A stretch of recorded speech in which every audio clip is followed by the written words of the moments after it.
ഈ വിശുദ്ധ ദേവാലയത്തിൽ സന്നിഹിതരായിരിക്കുന്ന ദൈവജനമേ, ദൈവനാമത്തിൽ ഏവർക്കും വന്ദനം. ഈ പുതു ഞായറാഴ്ചയിൽ ഈ വിശുദ്ധ ദേവാലയത്തിൽ വിശുദ്ധാരാധനയിൽ സംബന്ധിക്കുവാൻ ഇടയാക്കിയ ദൈവകൃപയ്ക്കായിട്ട് നന്ദിയോടെ ദൈവത്തെ സ്തുതിക്കുന്നു. വിവിധ സ്ഥലങ്ങളിലായിരുന്ന നമ്മെ ദൈവത്തിൻ്റെ അതിരറ്റ കൃപയാൽ നാം പിറന്നു വീണ ദേശത്തിൽ നിന്ന് വളരെ അകലത്തിലേക്ക് ദൈവം കൊണ്ടുവന്ന് ഈ ദേവാലയത്തിൽ നമ്മെ ഒരുമിച്ച് കൂട്ടിക്കൊണ്ടുവന്നിരിക്കുകയാണ്. ഇന്നത്തെ വിശുദ്ധ വേദപുസ്തക ഭാഗം നാം വായിച്ചപ്പോൾ ഉത്ഥിതനായ യേശു തൻ്റെ ശിഷ്യ സമൂഹത്തിൻ്റെ മുൻപിലേക്ക് കടന്നു വന്നതായ സന്ദർഭമാണ് epistle of Saint John chapter 20 verse 19-31 നാം വായിച്ചു കേട്ടത്. ഈ സമയത്തൊക്കെയും ക്രിസ്തു തൻ്റെ ഡിസൈപ്പിൾസിനോട്, ശിഷ്യഗണത്തോട് പറയുന്നതായിട്ടുള്ള ഏറ്റവും വലിയ മെസ്സേജ്, പീസ് ബി വിത്ത് us. എല്ലാവർക്കും സമാധാനം ഉണ്ടാകുന്നതിനാണ് യേശു നമ്മോടൊപ്പം എത്തിച്ചേർന്നിരിക്കുന്നത്. ഉത്ഥിതനായ യേശുവിൻ്റെ ഏറ്റവും മഹത്തായ സന്ദേശം സമാധാനം നമുക്ക് തന്നിട്ട് പോയിരിക്കുന്നു. എന്താണ് സമാധാനം? യേശുവിൻ്റെ സമാധാനം ന്യായപ്രമാണ പ്രകാരമുള്ള സമാധാനം കണ്ണിനു പകരം കണ്ണ്, പല്ലിനു പകരം പല്ല് എന്നതായിരുന്നു. എന്നാൽ ഉത്ഥിതനായ യേശു നൽകിയ സമാധാനമാകട്ടെ അന്യോന്യമുള്ള സ്നേഹത്തിൻ്റെ സന്ദേശമാണ്. അപ്പോസ്തലനായ പൗലോസ് കൊലോസ്യർക്ക് എഴുതിയ ലേഖനം 3-ാം അധ്യായം നാം വായിക്കുമ്പോഴും ഈ സന്ദേശത്തിൻ്റെതായിട്ടുള്ള പ്രൊജക്ഷൻ, എക്സ്റ്റൻഷൻ നമുക്ക് കാണുവാനായിട്ട് സാധിക്കും.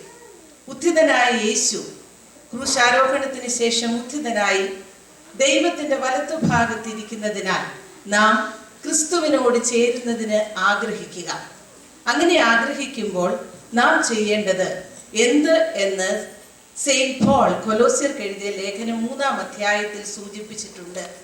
ലോകത്തിൻ്റെ മോഹങ്ങളിൽ നിന്ന് അകന്ന്, പരസ്പരം പോഷ്കു പറയാതെ, തെറ്റായ വാക്കുകൾ സംസാരിക്കാതെ, അന്യോന്യം ബഹുമാനിച്ച് സമ്പൂർണതയുടെ ബന്ധമായ സ്നേഹത്തിൽ നടപ്പിൻ.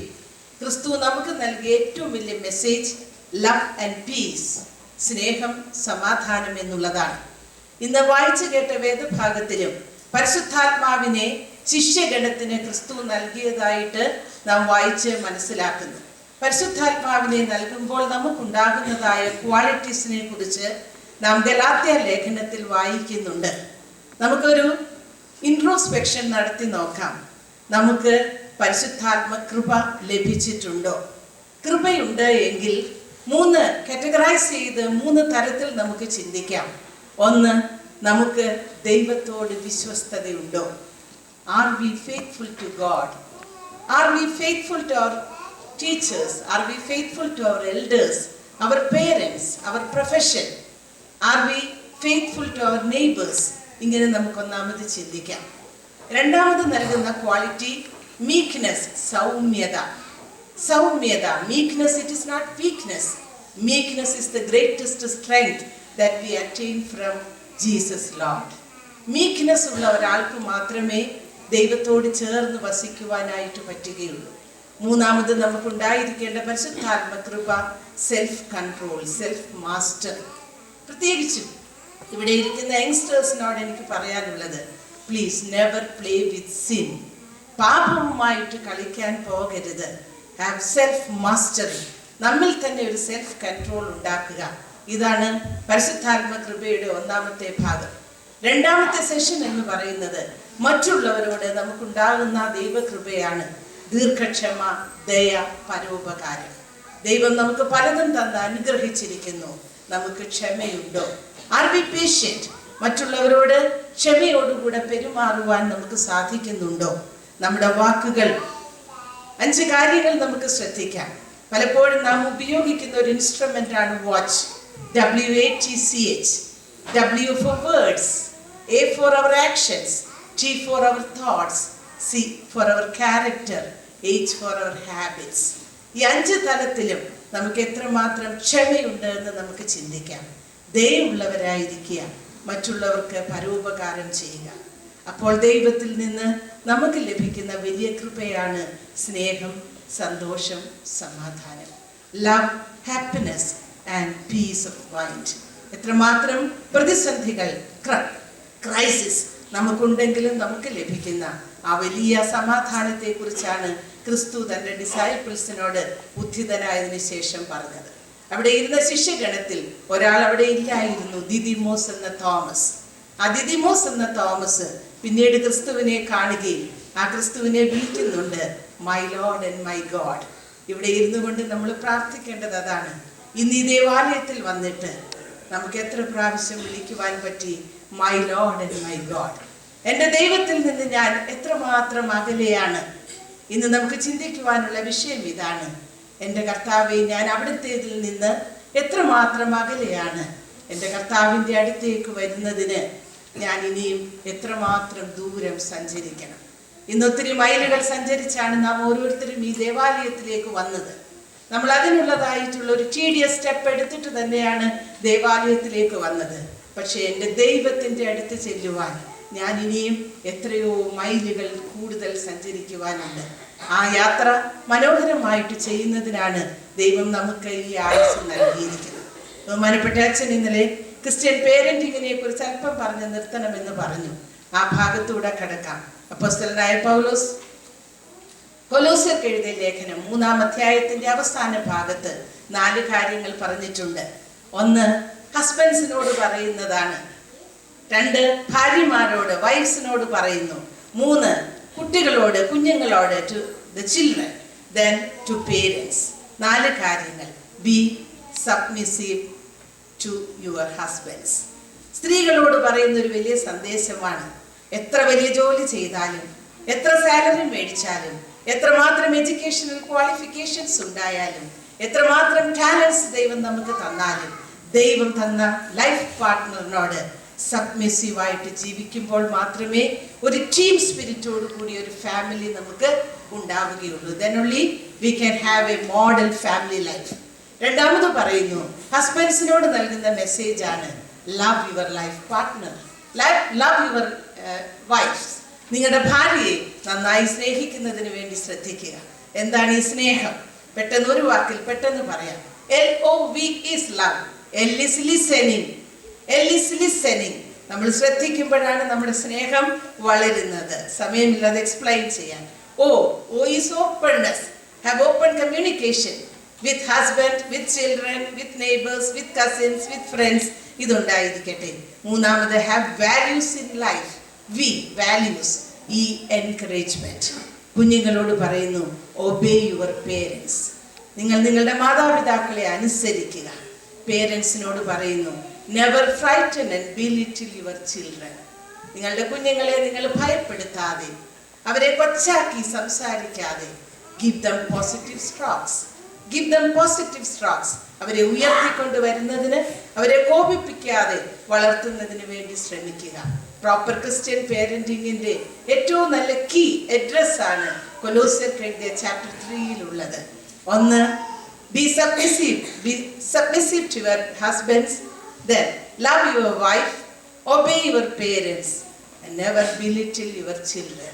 Never frighten your children. Never underestimate your children. They are full of capabilities. They are full of talents. They are very efficient. അവരെ വളർത്തുക എന്നുള്ളതായ ഏറ്റവും നല്ല ഉത്തരവാദിത്വമാണ് നമുക്ക് ഉള്ളത്. കർത്താവ് പറഞ്ഞു ശിഷ്യഗണത്തോട്, എന്നിൽ വിശ്വസിക്കുക, സമാധാനം ഞാൻ നിങ്ങൾക്ക് നൽകിയിട്ട് പോകുന്നു. നമുക്കൊന്ന് ഉള്ളിലേക്ക് നമുക്ക് നോക്കാം, സമാധാനമുണ്ടോ? ഒരു വാക്യം കൊലോസ്യർക്ക് എഴുതിയ ലേഖനം 3-ാം അധ്യായത്തിന്റെ 23-ാമത്തെ വാക്യത്തിൽ പറഞ്ഞിരിക്കുന്നു. Chapter 3 verse 23. ഇതിനകത്ത് പ്രത്യേകം സൂചിപ്പിച്ചിരിക്കുന്നു, നിങ്ങൾ ചെയ്യുന്നതൊക്കെയും മനുഷ്യർക്കെന്നല്ല ക്രിസ്തുവിനെന്നതുപോലെ സ്നേഹത്തോടുകൂടെ ചെയ്യുക. നമ്മൾ മറ്റുള്ളവരെ കാണിക്കുന്നതിനാണ് പലതും ചെയ്യുന്നത്. അതിന് മുൻ വാക്യത്തിലും പറയുന്നുണ്ട്, മനുഷ്യരെ ദൃഷ്ടി സേവകൾ കൊണ്ട് സന്തോഷിപ്പിക്കുവാൻ നമ്മൾ ശ്രമിക്കുന്നു. ഉള്ളുകൊണ്ട് ദൈവത്തെ സന്തോഷിപ്പിച്ചുകൊണ്ട് നന്നായിട്ട് മറ്റുള്ളവർക്ക് പ്രീതികരമായിട്ട് ജീവിക്കുവാനായിട്ട് ശ്രമിക്കുക. ദൈവമാക്കിയിരിക്കുന്നിടത്തൊക്കെയും ദൈവത്തിൻ്റെ പ്രകാശം, ദൈവത്തിൻ്റെ ആ വലിയ സമാധാനം, ആ സ്നേഹ സന്തോഷം മറ്റുള്ളവരിലേക്ക് വ്യാപിപ്പിക്കുന്നതിനുള്ള ഒരു ഇൻസ്ട്രുമെന്റ് ആയിട്ട് ദൈവമേ നമ്മളെ ഉപയോഗിക്കണമേ എന്ന് നമുക്ക് പ്രാർത്ഥിക്കാം. ഈ മനോഹരമായ ദേവാലയത്തിൽ, ഈ ധന്യമായ വിശുദ്ധ കുർബാനയുടെ മധ്യത്തിൽ നിങ്ങളോടൊപ്പം ചിലവിടുവാനായിട്ട് ലഭിച്ച ഈ നല്ല അവസരത്തെ ഓർത്ത് ദൈവത്തെ സ്തുതിക്കുന്നു. 3 പോയിന്റ്സ് ആണ് നമ്മൾ പ്രത്യേകമായിട്ട് ശ്രദ്ധിച്ചത്. 1, ഉത്ഥിതനായ യേശു നമുക്ക് സമാധാനം നൽകി. ആ സമാധാനത്തിന്റെ വാഹകരായിട്ട് തീരുക. 2, ആർക്കാണ് സമാധാനം? സാം 119 വായിക്കുമ്പോൾ അതിൽ പറയുന്നുണ്ട്, നിന്റെ ന്യായപ്രമാണത്തിൽ രസിക്കുന്നവർക്ക് മഹാസമാധാനമുണ്ട്. വിശുദ്ധ വേദപുസ്തകം വായിച്ചതിൽ സന്തോഷിക്കുന്നവർക്കാണ്, അത് പഠിക്കുന്നവർക്കാണ് സമാധാനമുള്ളത്. ആ സമാധാനം ഉള്ളവരായിട്ട് തീരുന്നതിന് ശ്രമിക്കുക. 2, എൻ്റെ കർത്താവിൻ്റെ അടുക്കലേക്ക് ചെല്ലുവാൻ ഞാൻ ഇനിയും എത്ര ദൂരം സഞ്ചരിക്കുവാനുണ്ട്. അത് ഏത് പ്രായത്തിലാണെങ്കിലും ഏത് അവസ്ഥയിലാണെങ്കിലും എത്രമാത്രം എനിക്കിനി ദൈവത്തോട് അടുത്ത് ചെല്ലുവാനുണ്ടെന്നുള്ള ഒരു ഇൻട്രോസ്പെക്ഷൻ നടത്തുന്നതിന് ഈ നല്ല സമയം നമുക്ക് ഓരോരുത്തർക്കും ഉപയോഗിക്കാം. 3, പ്രോപ്പർ ക്രിസ്ത്യൻ പേരന്റിങ്. ലോകത്തിലെ ഏറ്റവും വലിയ ടീം എന്ന് പറയുന്നത് ഫാമിലിയാണ്. ഫാമിലിയേക്കാൾ വലിയ ഒരു ടീം ലോകത്തിലില്ല. ആ ടീം ഏറ്റവും വലിയ ഒരു നല്ല ബൈൻഡിങ് ഉള്ളതായിട്ട്, നല്ല കമ്മ്യൂണിക്കേഷൻ ഉള്ളതായിട്ട്, നല്ല ഓപ്പൺനെസ്സോടുകൂടെ ജീവിക്കുന്നതിന് നമുക്ക് സാധിക്കണം. വളരെ മനോഹരമായ ഒരു കുടുംബത്തെ കുറിച്ച് സെയിന്റ് ലൂക്കിൽ പറയുന്നുണ്ട്. സെക്കറിയാവിന്റെയും എലിസബായുടെയും കുടുംബം, അവർ ഇരുവരും ദൈവസന്നിധിയിൽ നീതിയുള്ളവരും ദൈവത്തിന്റെ കൽപ്പനകളെല്ലാം ഒന്നുപോലെ പാലിക്കുന്നവരുമായിരുന്നു. ദൈവസന്നിധിയിൽ നീതിയുള്ളവരായിട്ട് ജീവിക്കുന്നതിന് ദൈവമേ എത്രത്തോളം ദൂരം ഞങ്ങൾ ഓരോരുത്തരും ഇനി സഞ്ചരിക്കുവാനുണ്ട്. ഞങ്ങൾ കൂട്ടായിട്ട് സഞ്ചരിക്കുവാനുണ്ട്, ഞങ്ങൾ കുടുംബമായിട്ട് സഞ്ചരിക്കുവാനുണ്ട്, ഞങ്ങൾ ഒരു ദേവാലയമായിട്ട് സഞ്ചരിക്കുവാനുണ്ട് എന്ന് നമുക്ക് ആലോചിക്കാം. ആരും അന്യോന്യം ചെറുതോ വലുതോ ആയി കാണാതെ നാം ഒക്കെയും ക്രിസ്തുവിന്റെ ദാസന്മാരായിട്ട്, എല്ലാവരും മനുഷ്യരെ പ്രീതിപ്പെടുത്തുന്നവരായിട്ടല്ല, ദൈവത്തിന്റെ കെട്ടുപണിക്കാരായിട്ട് തീരുന്നതിന് ദൈവം നമ്മെ ഇടയാക്കട്ടെ. അതിന് കൊലോസ്യ ലേഖനം 3-ാം അധ്യായത്തിൽ പറയുന്നു, ക്രിസ്തു ഉത്ഥിതനായി ദൈവത്തിന്റെ വലതുഭാഗത്തിരിക്കുന്നതിനാൽ നിങ്ങൾ നിങ്ങളിലെ പഴയ മനുഷ്യനെ ഉരിഞ്ഞു കളഞ്ഞ് പുതിയ മനുഷ്യരായി രൂപാന്തരപ്പെടുകയും. ഒരു ട്രാൻസ്ഫർമേഷൻ, ഒരു മോഡിഫിക്കേഷൻ, ഒരു ട്രാൻസിഷൻ, ഒരു ടോട്ടൽ ചേഞ്ച്, അതാണ് നമുക്ക് ഓരോരുത്തർക്കും ആവശ്യമായിരിക്കുന്നത്. നാം പലപ്പോഴും വളരെ കൺവെൻഷനലായിട്ട് പല കാര്യങ്ങളും പറയാറുണ്ട്. We need a total change. We need a total transformation with Holy Spirit. അത് നേടിയെടുക്കുന്നതിനായിട്ട് നമുക്ക് ശ്രമിക്കാം. നമുക്ക് നമ്മുടെ സെയിന്റ് തോമസിനോടൊപ്പം പാടാം, my Lord and my God. എൻ്റെ കർത്താവും എൻ്റെ ദൈവവുമേ, ഞാൻ അങ്ങയോട് ചേരുവാൻ ആഗ്രഹിക്കുന്നു. കർത്താവെ, ഞങ്ങളെ ഓരോരുത്തരെയും അവിടുത്തെ നല്ല കെട്ടുപണിക്കാരായി തീർക്കണമേ എന്ന് പ്രാർത്ഥിച്ചുകൊണ്ട് ദൈവനാമത്തിൽ വാക്കുകളെ ചുരുക്കുന്നു.